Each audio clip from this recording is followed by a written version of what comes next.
Assalamualaikum warahmatullahi wabarakatuh. Waalaikumsalam warahmatullahi wabarakatuh. Hari ini kita kuliah perdana materi berkaitan dengan mata kuliah kinesiologi, dan hari ini pun momennya kita masih dalam masa pandemi, sehingga mau tidak mau kita harus menyesuaikan proses pembelajarannya menggunakan e-learning. Tetapi hari ini kita pertemuannya menggunakan Zoom. Nah, sebelum kita mulai, terlebih dahulu kita berdoa menurut agama dan kepercayaan masing-masing. Semoga hari ini diberikan keberkahan ilmu, keberkahan kesehatan. Berdoa di tempat dipersilahkan.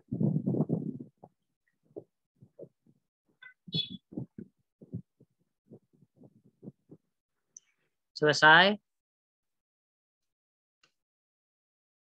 Bagaimana kabar rekan-rekan semua di Palembang? Sehat ya? Alhamdulillah baik, Pak. Alhamdulillah baik, Pak. Alhamdulillah. Corona kan mulai hilang, Pak. Iya, memang.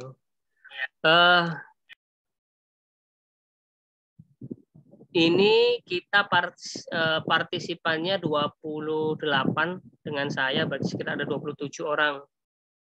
Ada 27 orang yang hadir. Namun tidak apa-apa, nanti kita bisa bagi link share materi hari ini ke grup, sehingga teman-teman yang lain pun tidak ketinggalan.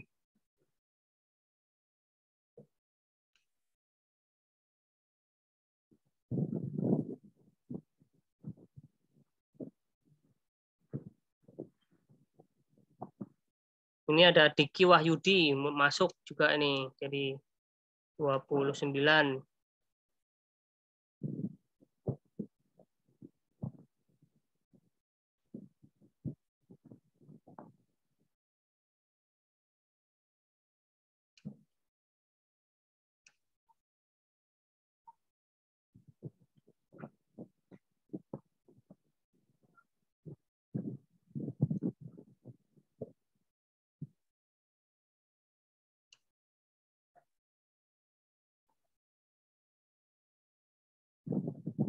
Teman-teman bisa lihat yang saya share?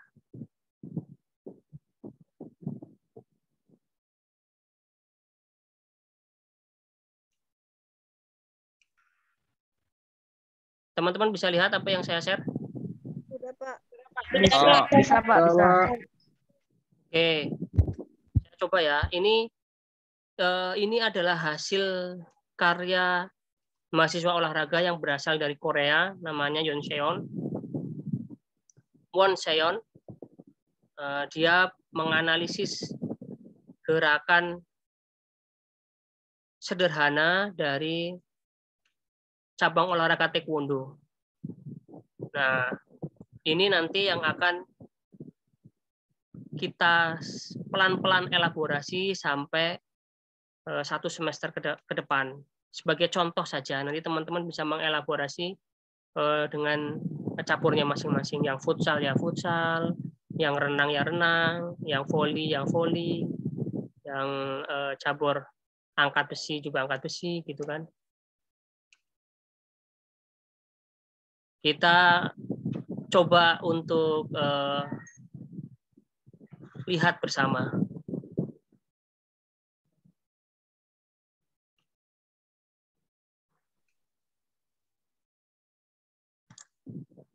Kedengaran nggak suaranya? Kedengeran, Pak. Dengaran, Pak.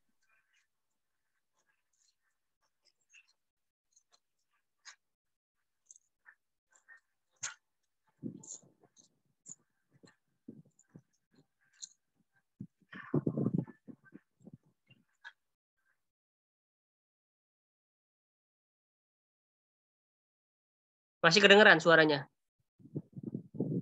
Masih, Pak. Saya tidak, Pak.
Jadi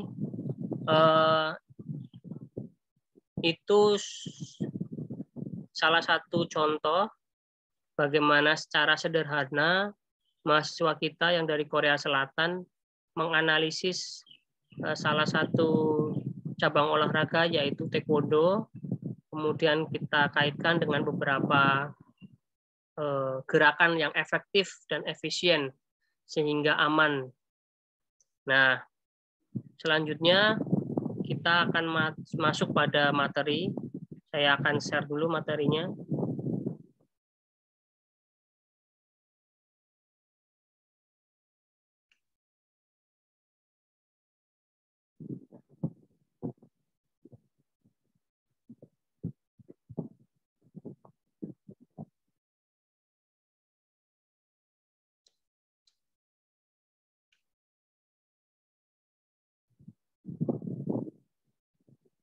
Teman-teman, apakah bisa melihat? Belum, Pak. Belum tampil. Sudah tampil? Belum, Pak. Oh, belum ya? tampil, Pak. Sudah, Pak. Sudah. Pak. Bisa.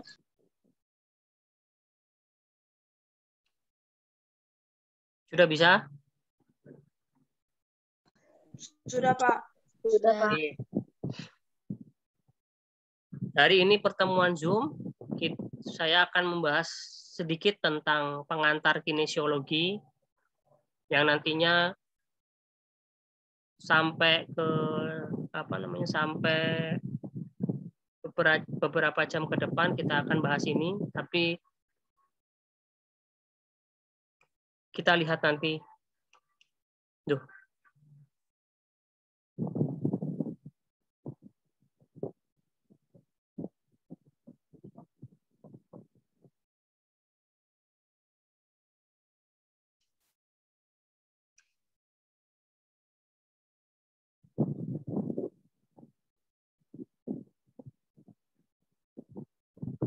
Apakah masih bisa melihat screen share saya?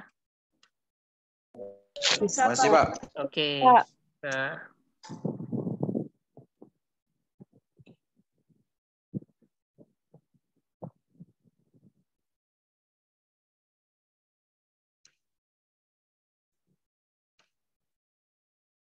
Nah, menurut rekan-rekan semua, apa itu kinesiologi?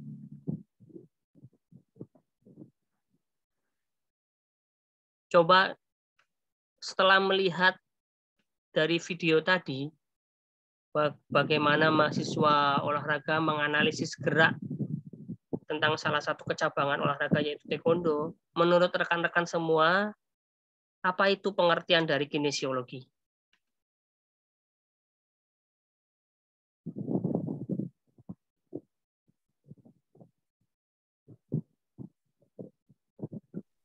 Gerakan, Pak. Ada yang tahu? Gerakan tubuh. Ada yang tahu apa itu kinesiologi? Kinesiologi adalah gerakan. Ya, Fitara apa Fitara? Gerakan, Pak, gerakan tubuh. Oke, gerakan. Terus?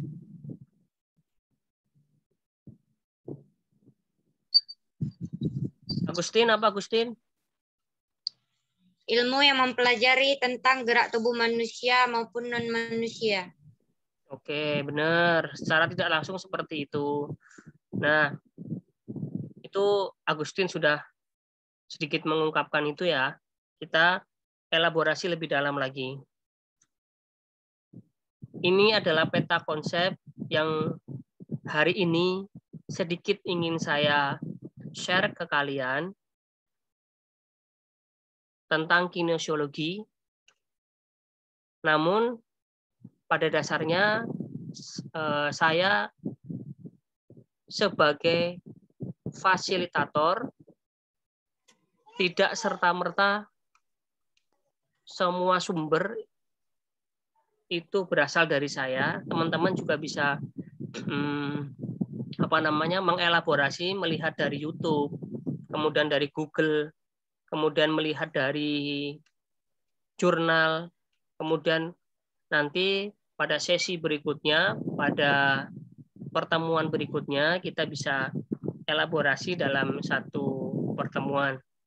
Nah, hari ini kita sedikit akan membahas tentang peta konsep ini yang secara sederhana saya buat seperti ini. Semoga teman-teman lebih mudah untuk memahami.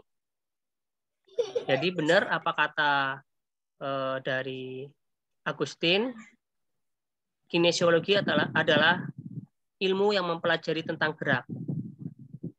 Namun harus diingat faktornya yaitu harus efisien, harus efektif dan aman.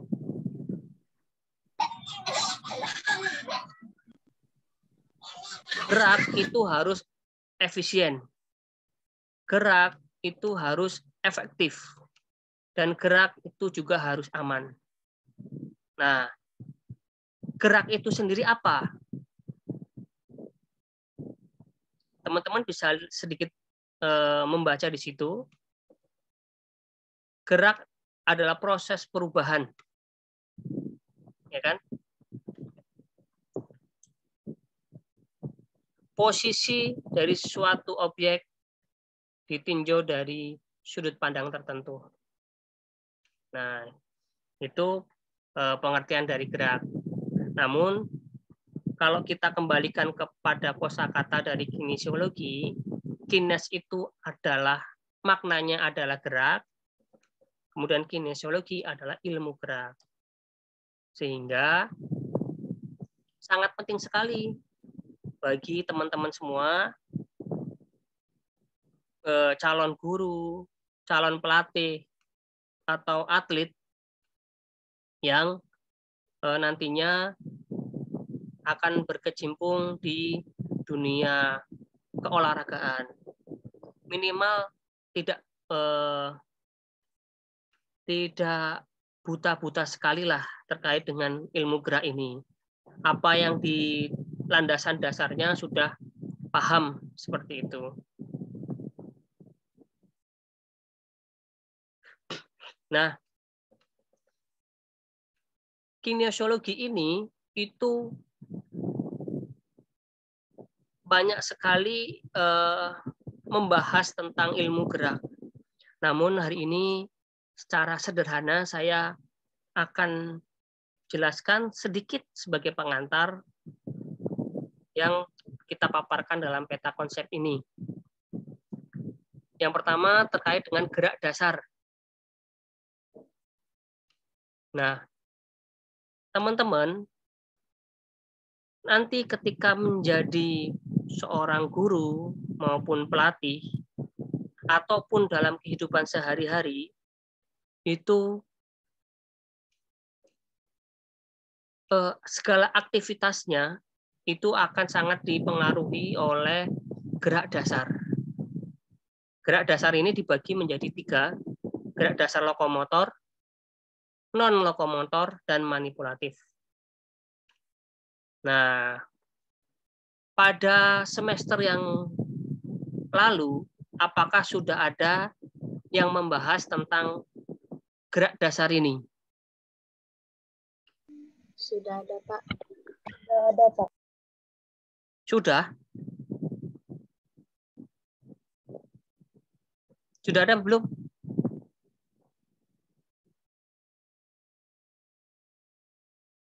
Oke, kita elaborasi lagi ya. Kita ingatkan lagi bahwa gerak dasar ini adalah gerak yang mendasari yang sering digunakan dalam kehidupan sehari-hari kita. Misalkan gerak lokomotor. Gerak lokomotor ini gerak yang berpindah tempat. Misal sebagai contoh berjalan, kemudian berlari, kemudian melompat, meloncat. Nah, ini menjadi sangat penting sekali ketika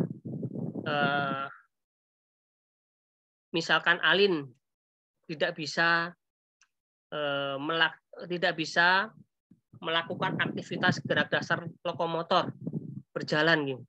Bagaimana harus berpindah tempat secara efektif dan efisien dalam menunjang kehidupannya. Nah, makanya gerak dasar ini sangat penting bagi kehidupan manusia. Satu hal lagi yang ingin saya sampaikan bahwa olahraga ini objeknya adalah gerak, subjeknya adalah manusia. Mengapa kita belajar gerak? Ya karena itu sangat dominan sekali untuk menunjang kehidupan kita di masyarakat. Itu tadi adalah gerak lokomotor. Kemudian terkait dengan yang nomor 2, yaitu gerak non-lokomotor. Gerak non-lokomotor itu adalah gerak yang tidak berpindah tempat. Loh, kalau nggak berpindah tempat gimana, Pak? Ya, contohnya Dahliana menulis. Kemudian Pedro makan. Itu kan makan di meja ya, dalam posisi duduk ya. Nah, itu adalah gerak-gerak non-lokomotor. Kemudian yang selanjutnya adalah gerak manipulatif. Gerak manipulatif itu gerak yang menggunakan objek, memanipulasi sebuah benda. Misalkan, Amoy ada nggak di sini?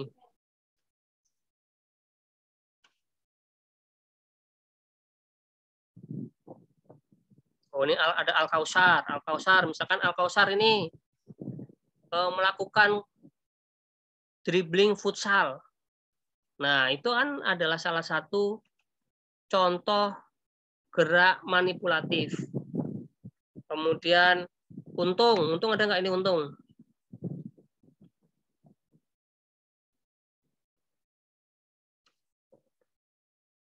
Untung melakukan teknik smash dalam bola voli. Nah, itu adalah salah satu contoh gerak dasar manipulatif.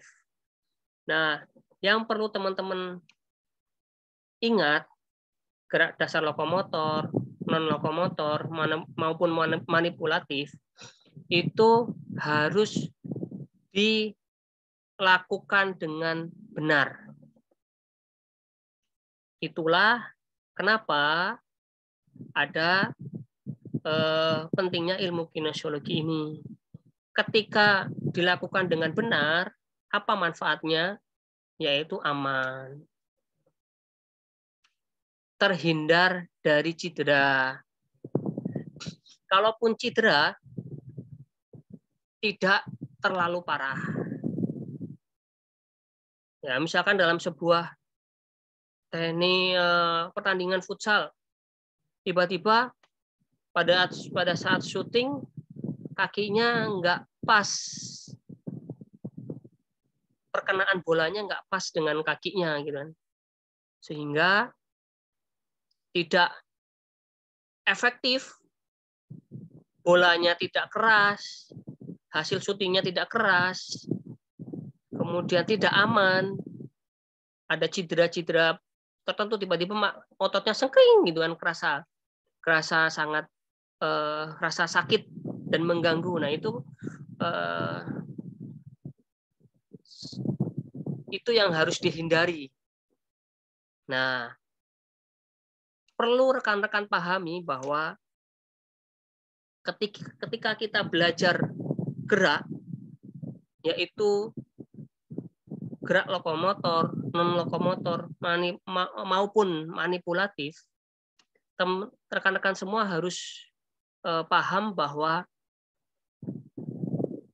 dalam belajar gerak itu dibagi menjadi 3 tahapan. Yang pertama adalah tahapan kognitif, kedua asosiatif, kemudian yang ketiga adalah otomatisasi. Nah,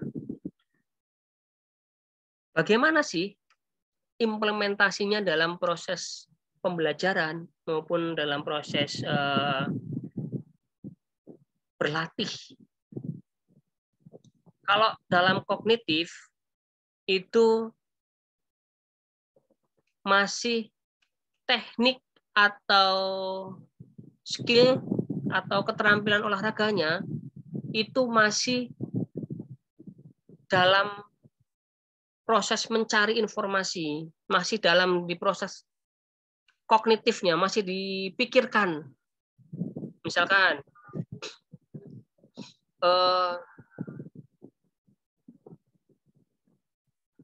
Alin, atlet futsal, kemudian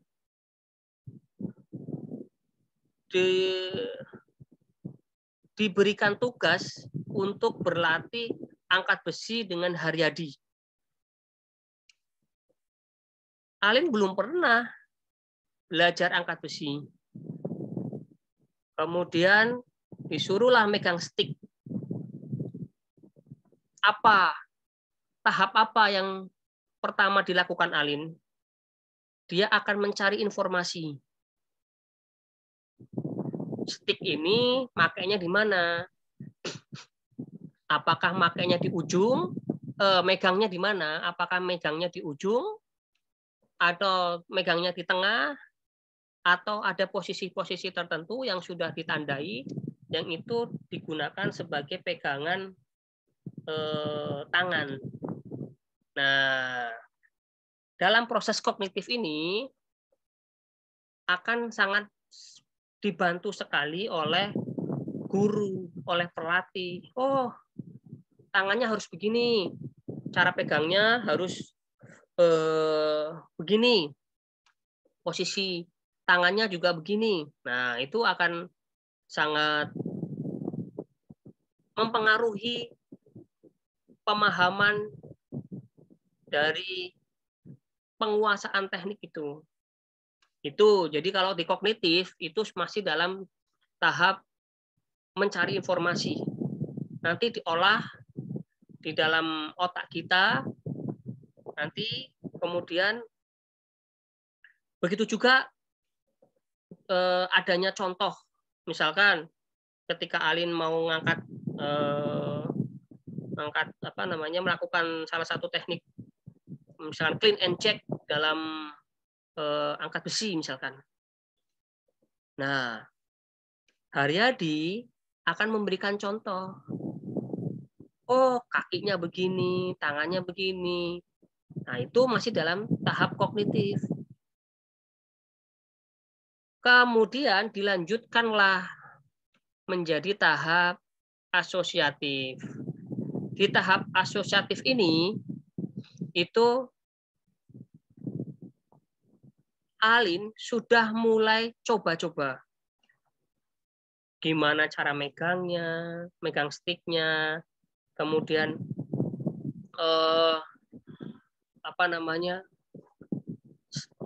standingnya, kemudian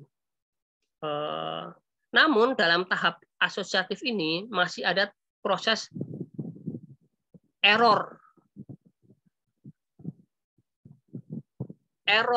salah, kemudian benar, error lagi, salah lagi, benar lagi, error lagi, salah lagi, benar lagi. Nah, itulah pentingnya tahap asosiatif. Ketika pada tahap belajar asosiatif ini diulang-ulang terus-menerus dalam proses waktu yang lama, kemudian dicoba, kemudian mencari informasi lagi, mana teknik yang benar, mana yang ini yang benar, mana yang salah, itu kemudian akan masuk ke dalam tahap otomatisasi. Otomatisasi udah otomatis itu. Salah satu contohnya yaitu gerakannya sudah indah. Sudah enak dilihat, sudah otomatis keluar sendiri. Misalkan Alin tadi angkat besi, dia udah langsung megang gimana, standnya, cara berdirinya bagaimana, kemudian langsung ngangkatnya seperti apa dan sebagainya. Itu udah langsung otomatisasi. Begitu juga ketika teman-teman belajar futsal atau cabang-cabang olahraga yang lain, itu sudah langsung otomatis,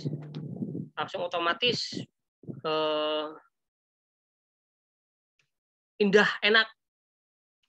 Nah, namun seringkali di lapangan teman-teman akan melihat rekannya itu, loh ini nggak bisa nih, syutingnya salah nih, tekniknya salah nih. Nah, tekniknya salah nih. Terus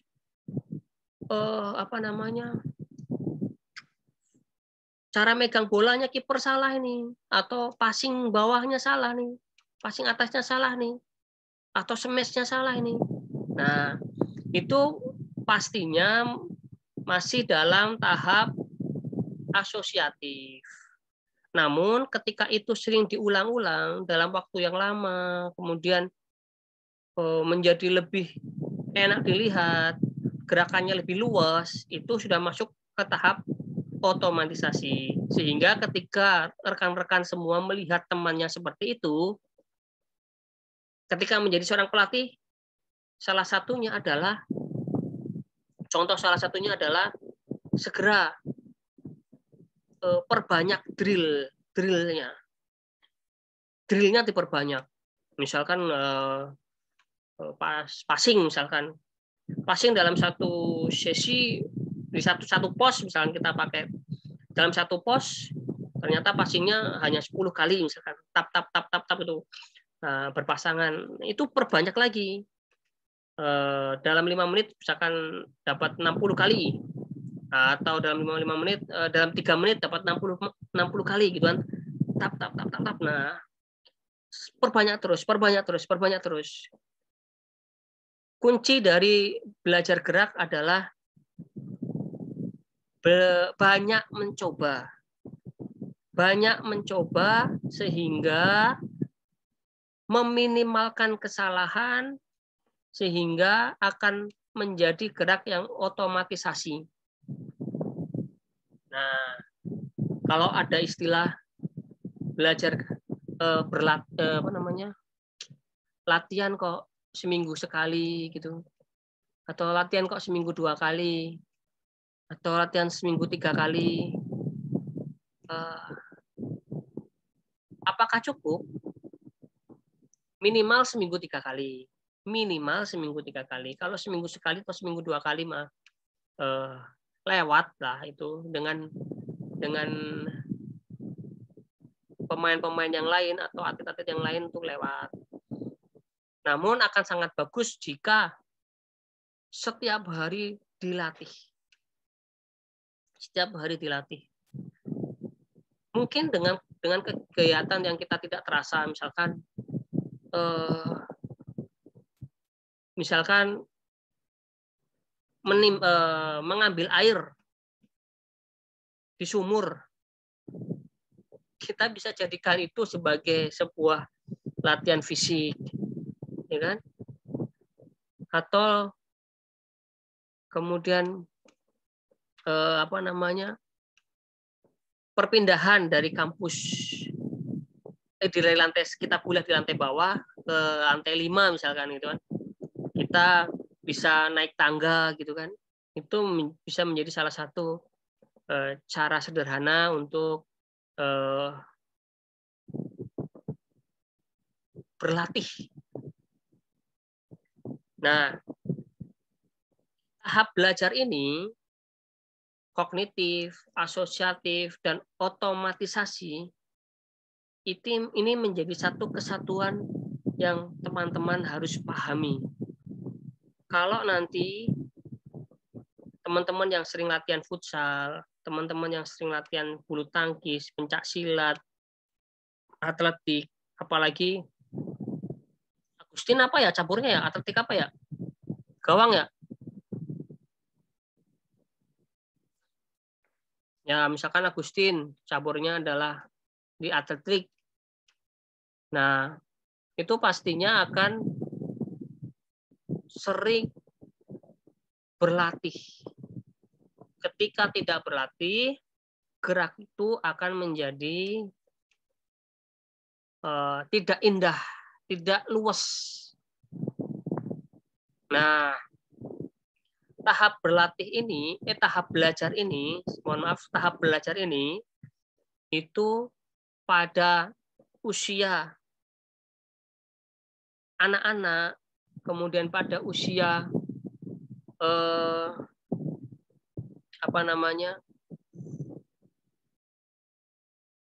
SD, SMP, SMA itu akan sangat berbeda. Di tempat saya sudah mau zuhur ini.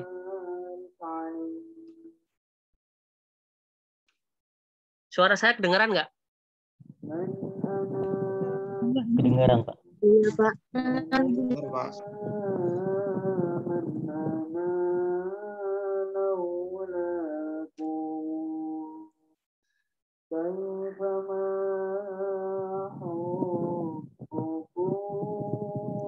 Saya hentikan sebentar ya.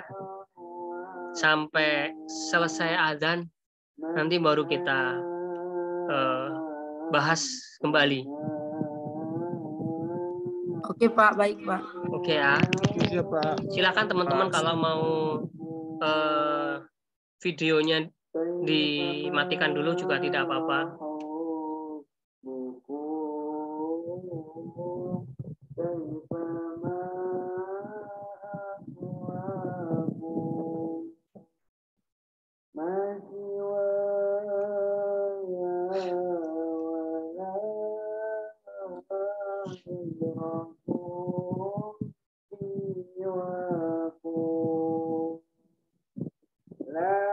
Pak, matikan kamera, Pak.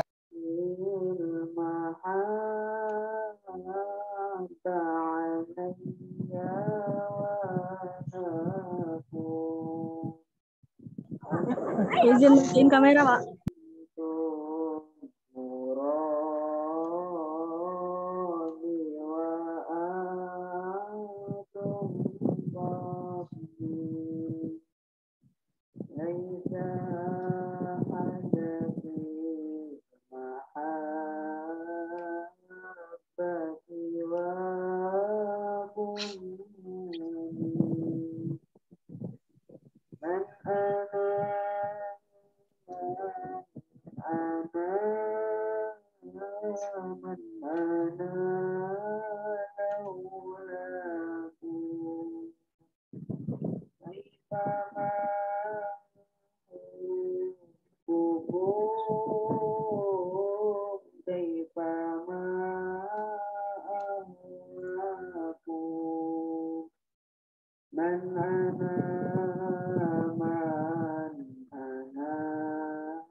كيف ما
Oke, teman-teman,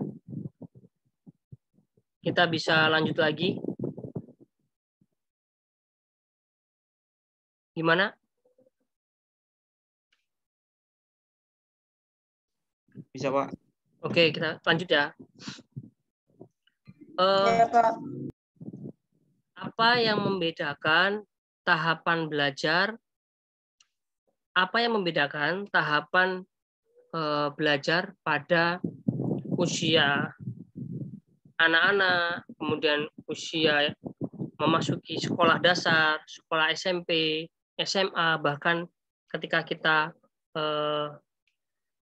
perguruan tinggi. Nah, yang membedakan adalah pemetaan materinya. Namun tahap belajarnya sama, yaitu kognitif, asosiatif, dan otomatisasi. Yang berbeda pemetaan materinya yang berbeda. Misalkan kita pada posisi sebagai guru di sekolah dasar. Di sekolah dasar belajar tentang gerak salah satu cabang dari bola voli misalkan, passing misalkan, atau basket shooting misalkan. Apakah di sekolah dasar itu materinya akan sama dengan anak sekolah SMP maupun SMA? Tentu tidak. Ketika itu dipaksakan, maka anak tidak akan mampu, siswa tidak akan mampu untuk melakukan syuting bola basket dengan benar, dengan efektif dan efisien. Misalkan dengan ring yang saat ini, yang normalnya sebuah pertandingan nasional maupun internasional. Anak SD dengan ring seperti itu, tingginya seperti itu, mampu nggak dia akan memasukkan bolanya, syuting ke situ? Pasti akan sangat kesulitan. Makanya dimodifikasi dengan ketinggian tertentu disesuaikan. Nah, dengan adanya modifikasi ini, modifikasi peralatan dalam basket ini, anak akan belajar seberapa besar tenaga untuk memasukkannya, seberapa besar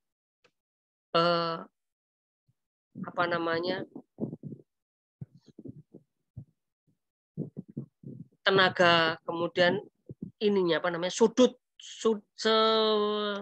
sudutnya itu, sudut tangannya itu seperti apa, telapaknya menghadap kemana, bolanya pun hasilnya harus bagaimana, apakah harus tenang atau berputar back spin ke belakang atau top spin ke depan, lengkungannya ada, apakah lengkungannya sedikit melengkung ke atas. Nah, itu yang diajarkan dengan memodifikasi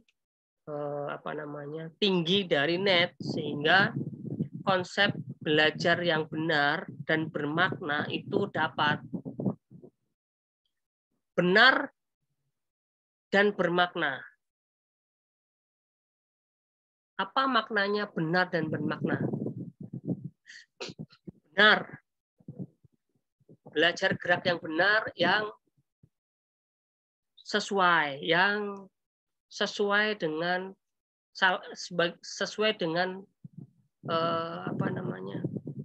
anatomi tubuh. Misalkan nih, yang namanya melempar, yang lebih enak aja. Namanya berjalan, telapaknya kemana? Telapaknya kan menghadap ke depan. Ya kan? Ke depan, step-stepnya juga begitu.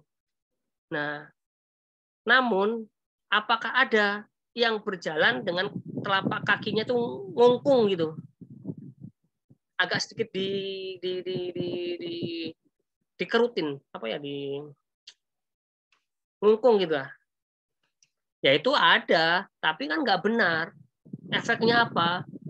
Efeknya di kemudian hari bentuk kakinya akan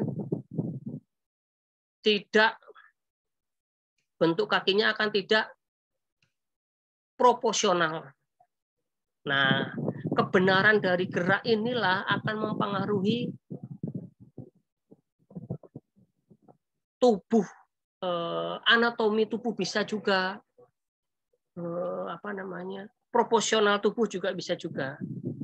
Nah, makanya hati-hati sekali nanti ketika teman-teman menjadi seorang guru maupun seorang pelatih, jangan sampai mengajarkan gerak yang salah.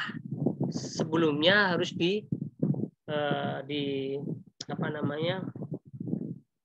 cari dulu informasinya. Nah, bermakna artinya yang selanjutnya gerak benar dan bermakna. Yang gerak bermakna ini artinya adalah bahwa apa yang diajarkan oleh rekan-rekan semua ini nanti ini akan dapat dimanfaatkan di kehidupannya di masyarakat. Itu sangat penting loh ketika seseorang mampu mengaplikasikan gerak yang diajarkan, baik itu gerak teknik-teknik kecabangan tertentu, mampu diaplikasikan dalam kehidupan. Allahu Akbar. Asyhadu an la ilaha illallah. Asyhadu anna Muhammadar Rasulullah. Hayya 'alas shalah. Hayya 'alal falah. Qad qamati shalah, qad qamati shalah. Allahu Akbar, Allahu Akbar. La ilaha illallah. Oke, teman-teman, saya lanjut ya. Suara saya masih kedengaran? Ya, masih Pak. Ya. Masih. Jadi sangat penting sekali ketika rekan-rekan mengajarkan gerak yang bermakna. Itu ketika seorang anak, seorang siswa, seorang atlet itu mampu mengimplementasikannya ke dalam kehidupan sehari-hari. Sebagai contoh, pernah nggak rekan-rekan itu memahami kenapa kita diajarkan lompat jauh? Kenapa? Kira-kira selain itu menjadi nomor kecabangan di cabang olahraga atletik, ketika kita tarik ke dalam implementasi kehidupan sehari-hari, kenapa itu diajarkan di sekolah? Pernahkah teman-teman itu merenungkan, memfilsafati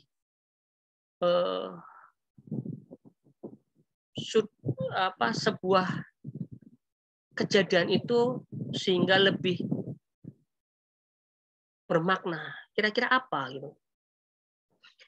Nah, ternyata menurut perspektif sudut pandang saya adalah kenapa kita harus belajar lompat jauh? Itu sebagai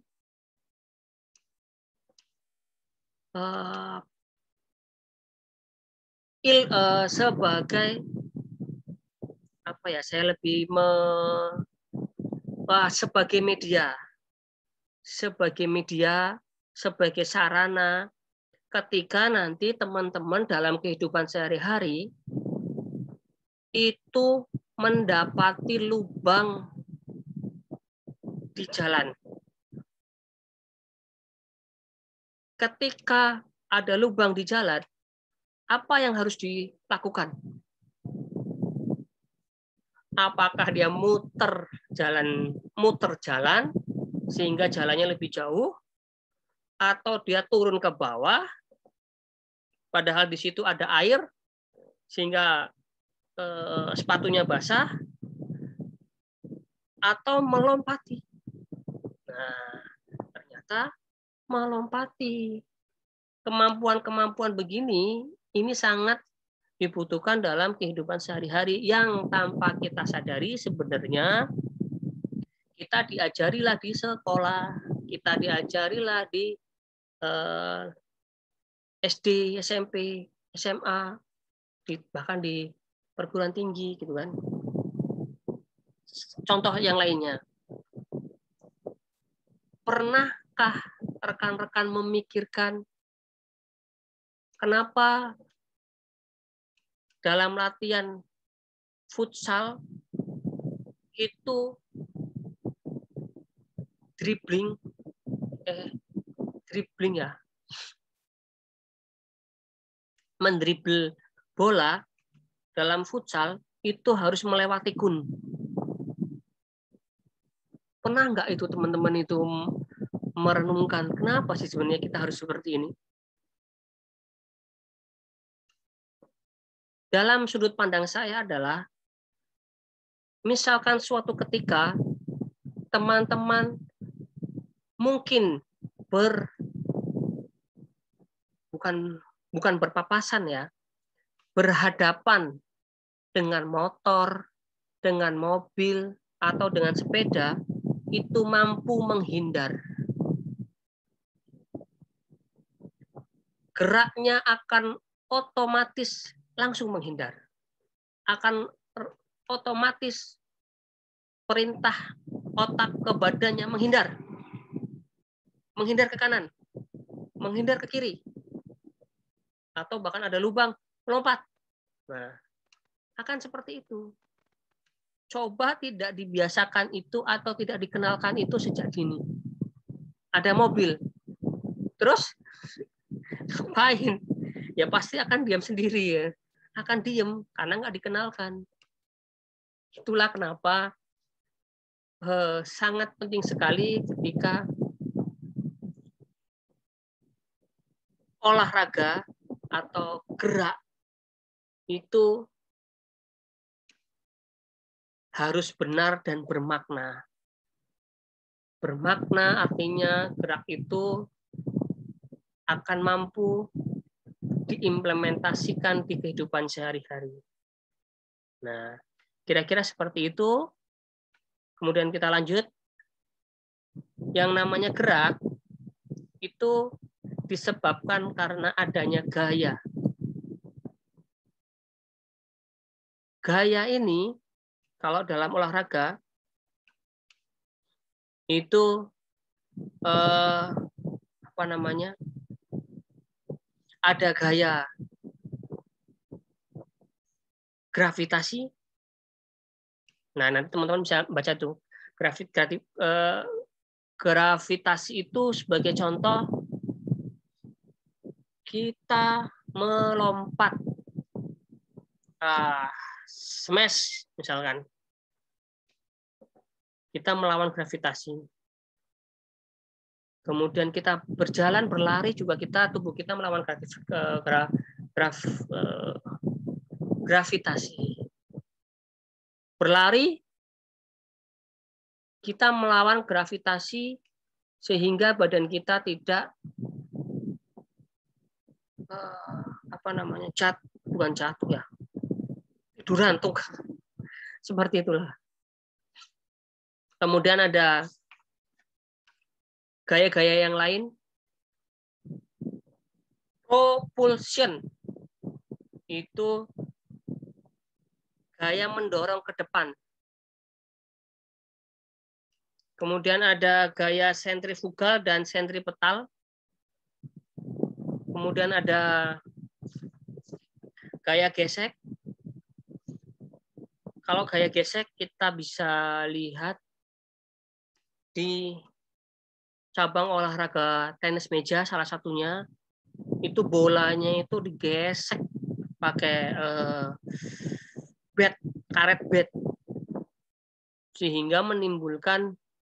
sehingga efeknya bola itu bisa top spin atau back spin, atau muter kemana deh, atau tenang gitu, atau mungkin tenis lapangan juga bisa seperti itu. Nah, itu teman-teman bisa dalami lagi itu. Kemudian selanjutnya yaitu gaya pantul. Nah, terkait gaya pantul, ini kan sebagai contoh mendribling bola basket. Itu kan memantulkan bola ke lantai. Kemudian volley sendiri pun artinya mantul bola dengan tangan, dengan anggota badan. Nah, itu juga menjadi salah satu gaya yang ada dalam keolahragaan. Nah, yang selanjutnya yang mempengaruhi gerak atau gaya itu bisa dari eksternal maupun dari internal. Teman-teman bisa baca sendiri itu, dari internal seperti apa, dari eksternal seperti apa. Nah, saya akan lanjutkan.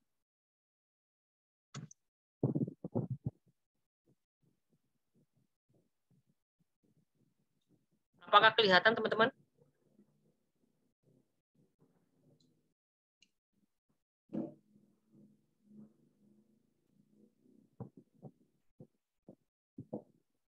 Apakah kelihatan?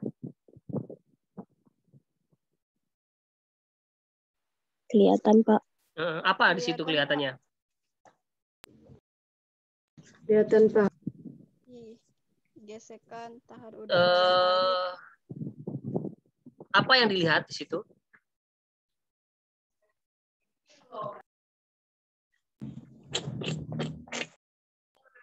Masih sama kayak yang tadi, Pak. Oh, masih sama. Slide-nya belum berubah. Iya, Pak. Beda konsep. Slide-nya belum berubah. Belum, Pak. Oke. Sebentar.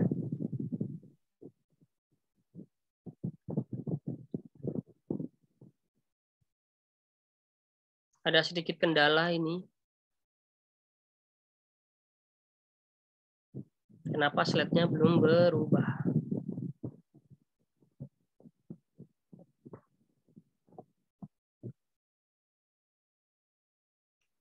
Harusnya udah berubah.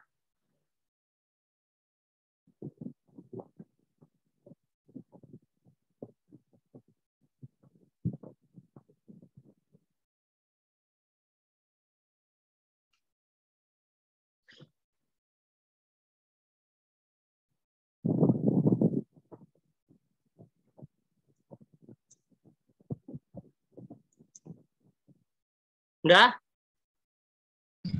Sudah, Pak. Nah, Pak. Sudah, Pak.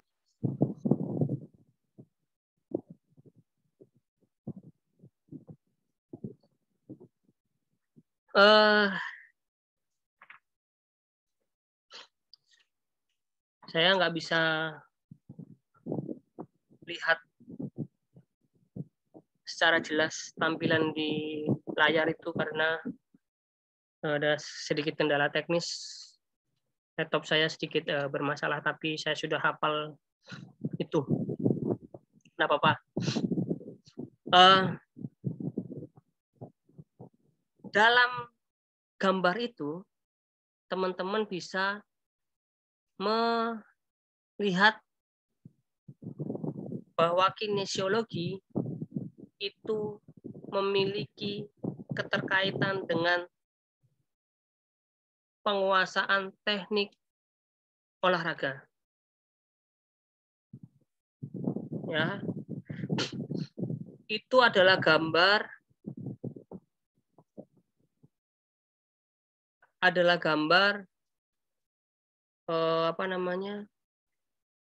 ilmu pendukung melatih teknik olahraga yang sekiranya bisa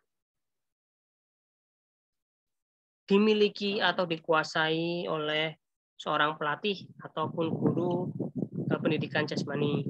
Nah, dalam penguasaan teknik kecabangan olahraga, itu ilmu kinesiologi, biomekanika, kemudian belajar motorik, dan teori dan praktek kecabangan olahraga itu sangat berkaitan. Sangat berkaitan.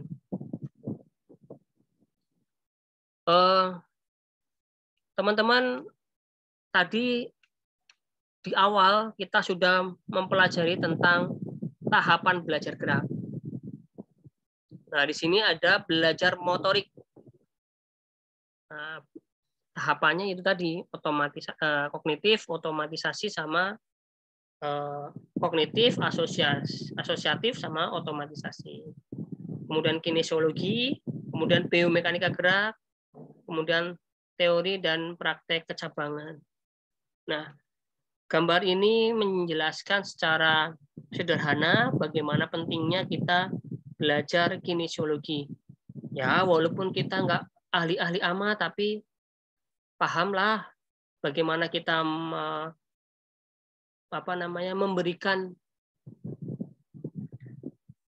memberikan pengetahuan akan gerak yang efektif, efisien, dan benar, aman, bermakna, Kira-kira seperti itu. Ya. Nah, tadi kita lihat dalam faktor eksternal itu kan ada banyak sekali yang mempengaruhi. Ternyata faktor eksternal yang mempengaruhi itu di zaman yang sekarang itu dijadikan sebagai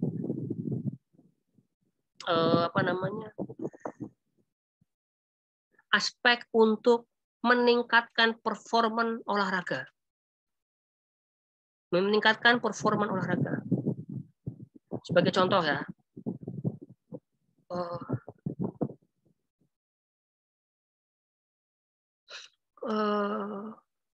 dulu, gini aja. Sebagai contoh di atletik. Kita tahu atletik itu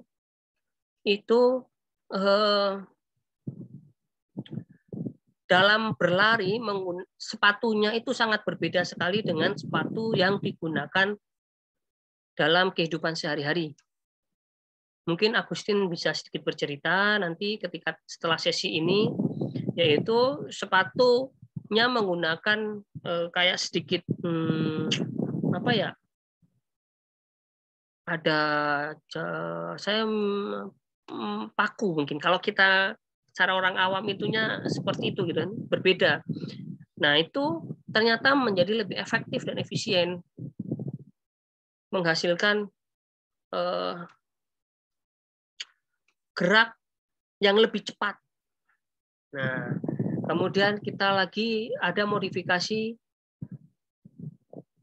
pakaian di cabang olahraga renang, sampai bahannya pun seperti apa diteliti. Raket juga begitu. Berapa ketegangan dari senarnya itu pun sampai diteliti karena sangat mempengaruhi dari kualitas gerak itu yang pada level olahraga prestasi akan mempengaruhi hasilnya. Apakah ini smashnya kenceng, larinya semakin cepat, nah, ataukah nanti akan meminimalkan cedera. Nah,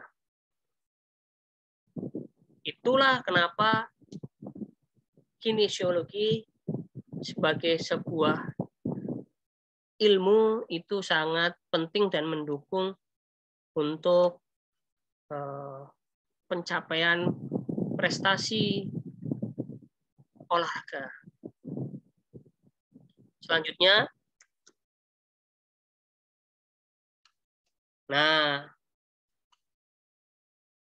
ini sebagai contoh, teman-teman bisa melihat, ini saya ambil dari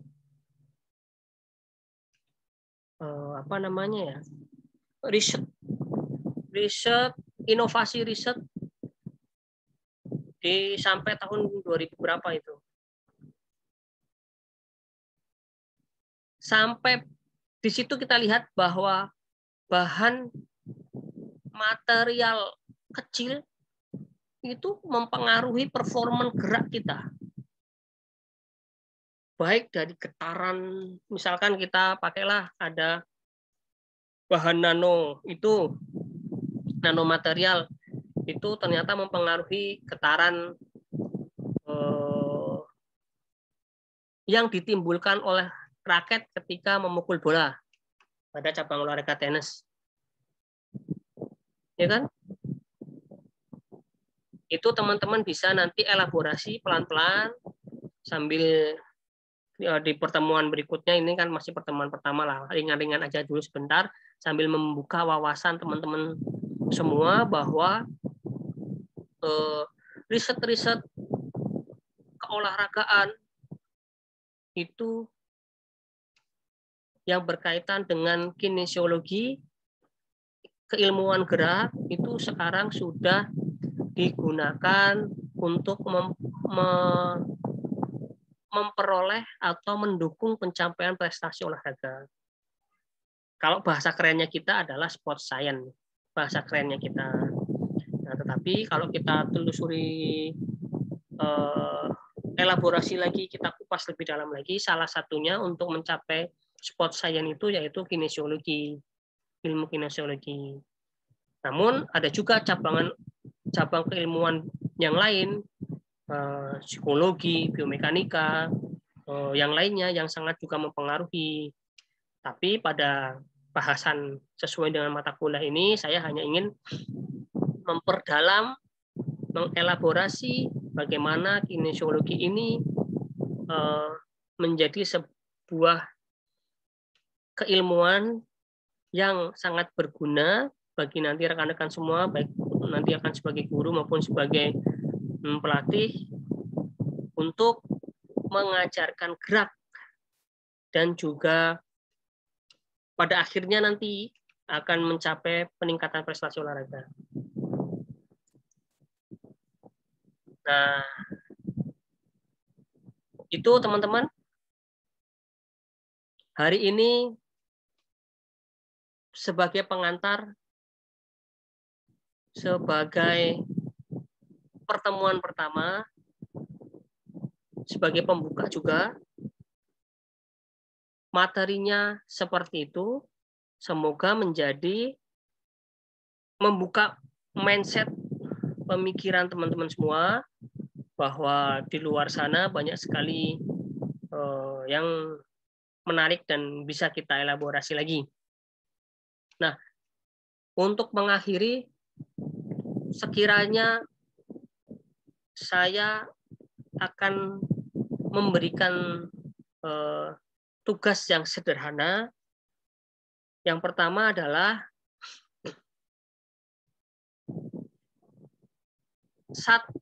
jika teman-teman sebagai pelatih, sebagai guru, menjumpai atletnya, siswanya, itu melakukan gerak yang salah, apa yang akan dilakukan? Jika menjumpai gerak yang salah atau menjumpai teknik, skill, kecabangan olahraga tertentu yang salah, kira-kira apa yang akan dilakukan? Dan bagaimana caranya? Intinya coba dijelaskan. Karena pastinya itu tidak bagus. Secara anatomi itu akan mempengaruhi proporsional tubuh yang nantinya akan menjadi tidak bagus, tidak elok, akan juga tidak aman dalam bergerak, tidak efektif, efisien. Nah, kalau menjumpai seperti itu, teman-teman mau ngapain? Itu ya, itu teman-teman silahkan, nanti saya akan buka e-learning ya, karena salah satu komponen saya sebenarnya tidak begitu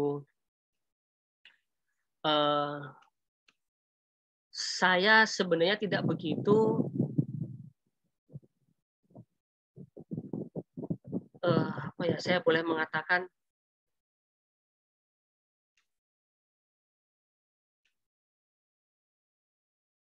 saya lebih suka teman-teman aktif secara mandiri, sambil saya juga pandu dan elaborasi kita bersama-sama. Nanti di e-learning itu, karena bagian dari sebuah tatap muka, itu sahnya itu harus ada tugas. Di bagian dari e-learning itu ada tugas, makanya teman-teman segera mengerjakan tugas ini, pertanyaannya cuma satu itu tadi. Jika ada teman-teman menjumpai rekannya, atletnya atau siswanya seperti itu, apa yang rekan-rekan akan lakukan dan jelaskan secara detail. Nah, itu nanti dikirim melalui e-learning, ya. Nah, apakah itu ditulis atau diketik? Nggak usah. Silakan teman-teman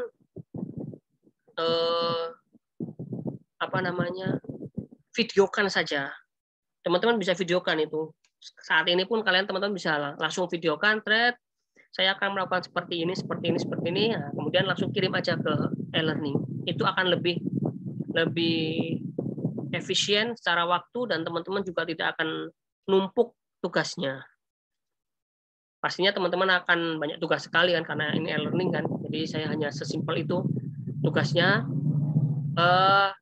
Waktunya 1 minggu sampai kita pertemuan minggu depan, tapi harapannya segera diselesaikan karena menunda tugas itu akan menjadi pikiran dan akan malah nggak optimal, ya.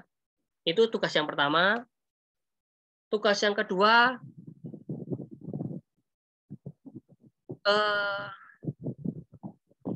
ini nanti akan saya simpan dalam channel YouTube. Nah, teman-teman, silahkan ajukan satu pertanyaan yang sekiranya teman-teman kita akan elaborasi bareng. Kalaupun saya tidak mampu menjawabnya, saya akan kita akan elaborasi bersama dengan teman-teman yang lain. Kira-kira pertanyaan ini apa jawabannya, arahnya mau seperti apa, bagaimana kita mengatasinya. Nah, itu kita akan bahas bersama. Ya, satu orang hanya satu pertanyaan. Sekiranya seperti itu, tugasnya hanya 2, buat pertanyaan dan buat jawaban itu dalam bentuk video. Kemudian kita akan jumpa lagi minggu depan di jam yang sama. Tapi saya mohon izin sekiranya nanti ada azan, ya nanti kita berhenti sejenak untuk lebih khusyuk lagi menghormati azan. Saya kira itu. Ini kalau rekan-rekan melihat saya mungkin wajahnya biarpet, ya memang laptop saya sedang sedikit bermasalah, jadi ada pancaran sinar sendiri di wajah saya sehingga lebih cerah dan enggak cerah, kemudian enggak lagi cerah, kemudian enggak lagi. Nah, itu sedikit gangguan teknis, tapi tidak masalah karena pertemuan ini sudah selesai. Apakah ada pertanyaan? Baik, Pak. Yang kalau kita jawab sama pertanyaan tuh videonya jadi ke Siko apa beda-beda? Oh, berbeda-beda. Beda-beda, jadi ya sesuai hasil refleksi rekan-rekan dalam pertemuan hari ini. Kan kalian nangkapnya apa, itu kan beda-beda kan. Ada yang nangkapnya 75%, ada yang nangkapnya 50%, ada mungkin teman-teman di sini hanya nggak nampilin videonya sehingga mungkin sedang aktivitas yang lain, ya monggo lah itu. Tapi pesan saya merefleksikan apa yang sekiranya belum paham, coba ditanyakan. Hasil refleksi pertemuan hari ini.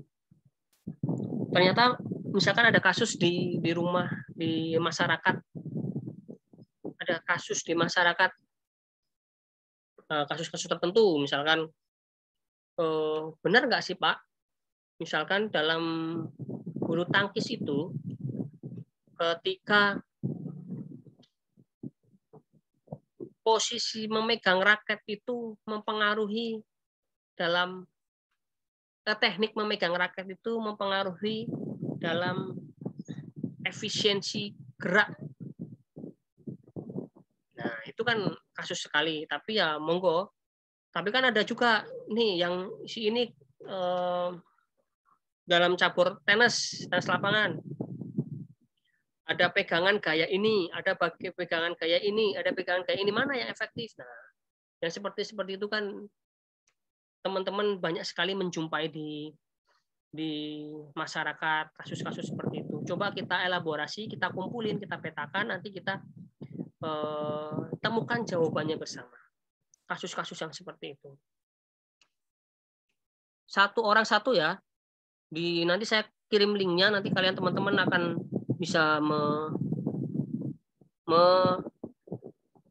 menuliskan di situ.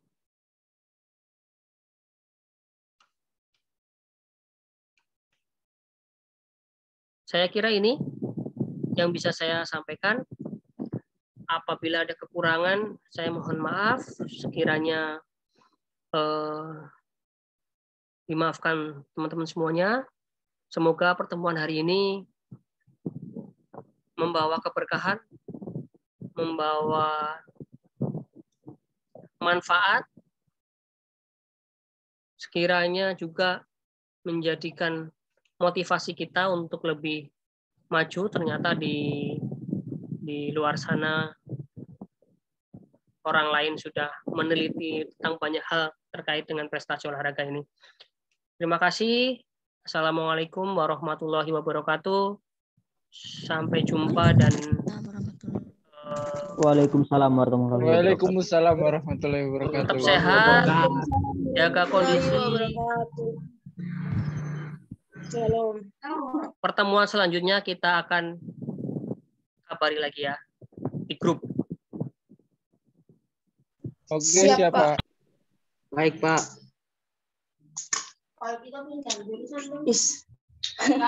Silakan kalau mau live dulu. Saya segera selesaikan dulu untuk menyimpan materi ini dulu.